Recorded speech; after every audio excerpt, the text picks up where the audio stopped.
Magandang hapon po sa inyo lahat. Ako si Merlin Peña sa Philippine Council for Health Research and Development, isang ahensya ng Department of Science and Technology. Ako po yung isang division chief doon na mamahala sa Research, Information, Communication and Utilization Division. Opo ma'am, ano po ba itong ginanap natin na maliit na forum dito po sa Balay International? Itong networking event na ito is a forum to introduce to the civil society group among others, kasi meron din po dito mga government agencies like the PSWD or from industry organization.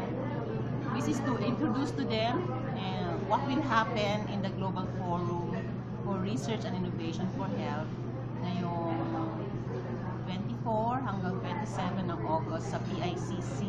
So this is the first time that the Philippines is hosting the Global Forum on Research and Innovation for Health. Ito po bang Forum 2015 ay yung mismong forum po ng CORED and Global Forum po na Global Forum on Research ay pang ilang beses na pong ginawa po nila itong aktibidad at saan po nagsimula to? Sino yung mga organizers? Actually, itong Global Forum nagsimula noong 1990.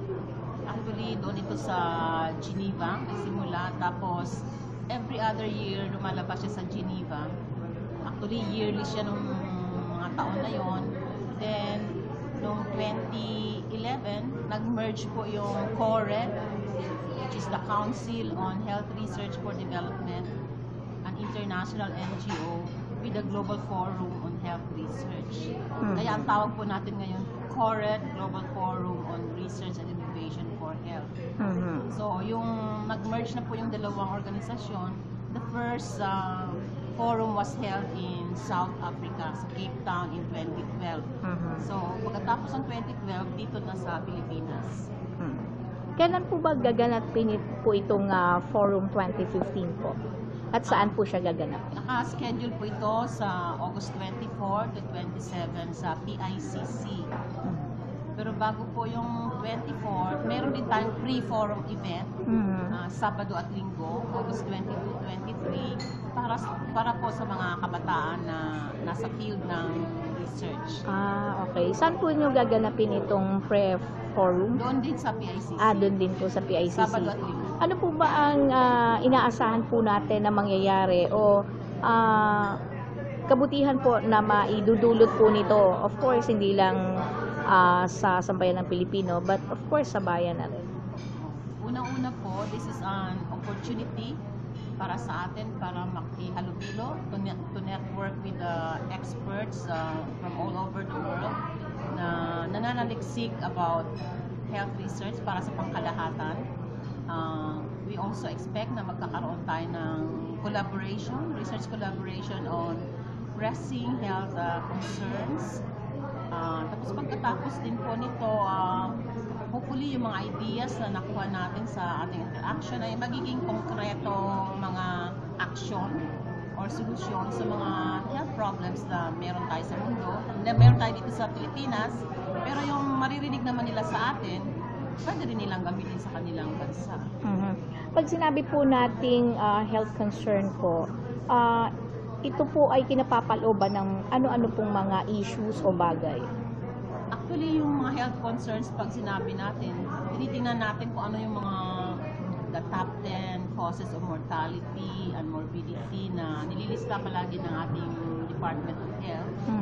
Pero sa nakikita rin naman natin, ang concern sa kalusugan, makikita mo sa syudad, makikita mo sa kabayanan, kanayunan, sa mga lalawigan. So, kaya health in megacities ang nakikita natin.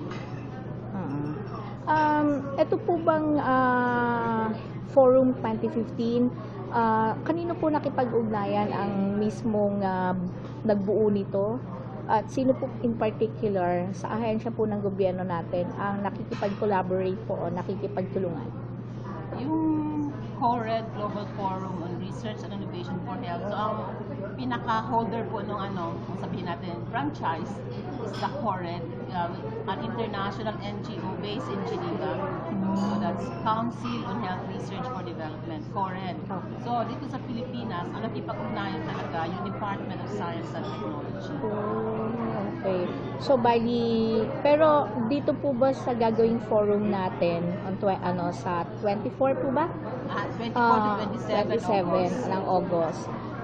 Inaasahan din po ba natin na dadaluhan po ito ng ating mga from Department of Health o iba pa pang mga sino-sino po ba mga civil society inanyayahan niyo po dito?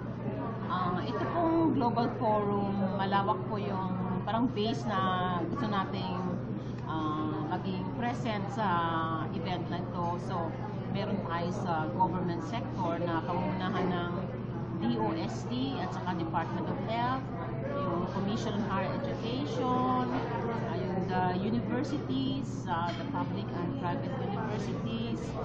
So, gusto rin natin makahalubilo dito yung mga galing sa civil society na hindi lang po Philippine-based but also based internationally. So, ilan po ba ang inaasahan po nating mga participants nito? We expect 2,000 participants to come, hopefully more. So, any message for the public, particularly for the health workers, for the health concerned related people na sige Para ma'am. po sa lahat na involved, actually para sa lahat talaga, lahat naman tayo, whether in our own personal capacity ay talagang involved sa kalusugan. So, yung inaasahan po namin na yung may time na mag-attend dito sa event na ito ay pumunta lang po sa aming website www.forum2015.org at kung gusto po ninyo magpa-register, mag-email po kayo sa local registration at forum2015.org. Inaasahan po namin kayo sa Global Forum ngayong August 24 to 27, 2015 sa PICC. Maraming salamat ma'am.